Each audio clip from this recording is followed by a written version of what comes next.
of all, Ezra is quick to point out that although I have a degree in music and he doesn't, we have the same job. I can read music, he can't, we have the same job. We come from different places. Let's talk about that, the creative process that you guys have developed over the years. When we first met, about one of the first things we did was co-write a song. It wasn't just the two of us. There were several of us in the room co-writing, and that's the way the band that I was with wrote the best and most consistently. Somebody would have a musical idea, somebody would have a lyrical idea, and we'd all throw down and pitch in until the song was built. And from the very first, when Keith joined our band, that was the first thing we did. We sit down and wrote a song, and it was based on some a bass riff that he had, and a few lyrical ideas, and we kind of expanded it from there. It became a song, and that kind of solidified the relationship. So co-writing is something we've done forever and have refined through the years, co-writing. Oddly, although he has a degree in music, and I don't read music, I tend to be the musical generator. Tend. That's only tend. That's a tendency. It's not only. Keith tends to be the lyrical generator. We come at it from different areas. Then we become each other's editors. I'm a real good lyrical editor. I'm maybe more of a perfectionist than he is, which keeps me from getting started sometimes. If you're too perfectionist about your lyrics, you just, oh, that's no good, and you don't get anything done. Keith will throw any old thing down, I promise you. I slop it down. I'm one of those guys that writes all the time. I write every day. I get up in the morning. I try to get out of my own way. I try to start writing before my brain works. I try to start writing it down.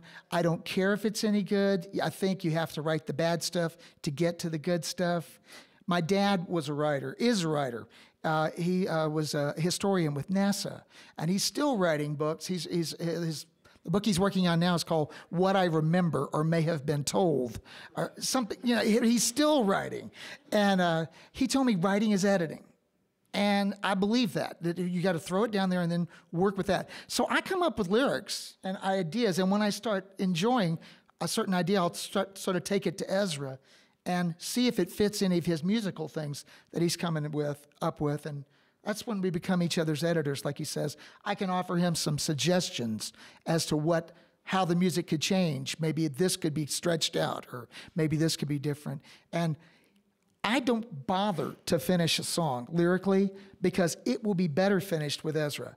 Ezra is such a strong lyricist, very, very strong. It comes in and it all ties together with him. And it works the other way around too, musically. I'll throw down any old thing, and Keith will kind of say, well, let's try this, or substitute this chord for that chord, and it'll give it a whole different flavor.